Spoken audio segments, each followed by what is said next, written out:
কেন এই প্রশ্নটা হচ্ছে, অনেকেই বলছেন যে বেগম খালেদা জিয়া এবং জনাব তারেক রহমান অর্থাৎ বিএনপি আসলে এখন ক্ষমতায় আছেন, আপনাদেরকে আসলে বেশি প্রায়োরিটি বিএনপি রাজনীতিবিদদের ক্ষেত্রেই দিতে হচ্ছে নানা কারণে। আবার কেউ কেউ বলছেন যে আপনারা একটু বিমাতা সুলভ আচরণ বিএনপির সঙ্গে করছেন। মানে দুটিই আমরা শুনছি, আসলে কোনটি এক্ষেত্রে ঠিক আমাদের যদি একটু বলেন।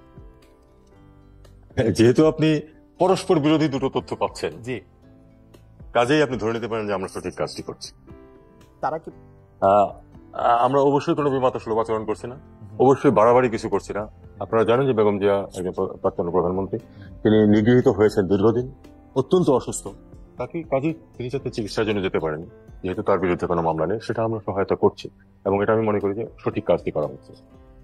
যেন তারেক রহমান স্যারের ব্যাপারে অন্তত আমার কাছে এখন পর্যন্ত কোনো কিছু আসেনি যে তাকে হেল্প করতে হবে, কিছু হেল্প করতে হওয়ার কথাও না। তিনি একজন রিলেটিভলি ইয়াং মানুষ, উনি যখন মনে করবেন তিনি দেশে আসবেন, তার এগেইনস্টে যদি মামলা না থাকে আসতেই পারেন।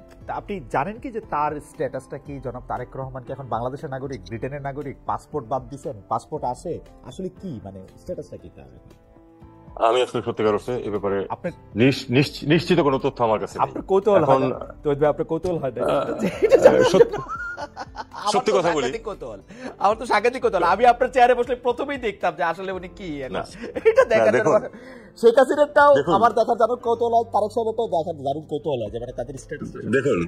দেখুন আপনার যে পেশা, ওখানে কৌতূহলটা হলো অত্যন্ত গুরুত্বপূর্ণ। আচ্ছা, আর আমার যে পেশা সেখানে কৌতূহলটা চেপে রাখা ছিল। এখন আমি বলি না সেটা, আমি তখন আসলে আমি তখন ডিপ্লোম্যাট করি, এখন আমাকে একটা দায়িত্ব দেওয়া হয়েছে পররাষ্ট্র মন্ত্রণালয়ে। কাজেই সেখানে আমি হয়তো কৌতূহল দেখাতে যাব না, কারণ যদি উনি দেশে ফিরে আসতে হয় তাকে, যদি ওনার পাসপোর্ট নবায়ন তো করা হয়নি আমি যতটুকু জানি গত সরকারের সময়, সেক্ষেত্রে উনি যদি চান একটা পাসপোর্ট, সেটার জন্য ব্যবস্থা না, ট্রাভেল ডকুমেন্ট হতে পারে। এমনকি যদি দীর্ঘ সময় নিতে চাইলে উনি পাসপোর্টও চাইতে পারেন মিশনে গিয়ে, তখন পাসপোর্ট তো ঢাকায় তৈরি হবে, কাজে সময় যদি ওনার থাকে সেটা উনি করতে পারেন। অথবা তিনি আমরা একদিনের মধ্যে ট্রাভেল ডকুমেন্ট দিতে পারি তাকে, ওয়ান ওয়ে উনি আসবেন ঢাকায়, সে উনি পাসপোর্ট দিতে পারেন।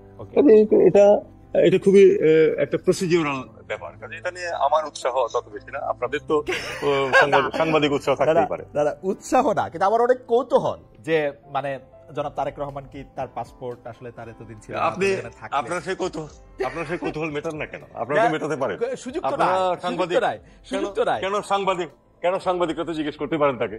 দাদা জিজ্ঞেস করা হয় মানে তাকে তো জিজ্ঞেস আমি তো মানে করতেই চাই বা করেছিও আমার মতো করে, কিন্তু জবাব তো আসলে দেওয়া না দেওয়া সেটা এখন আপনি জবাবের অপেক্ষা করেন।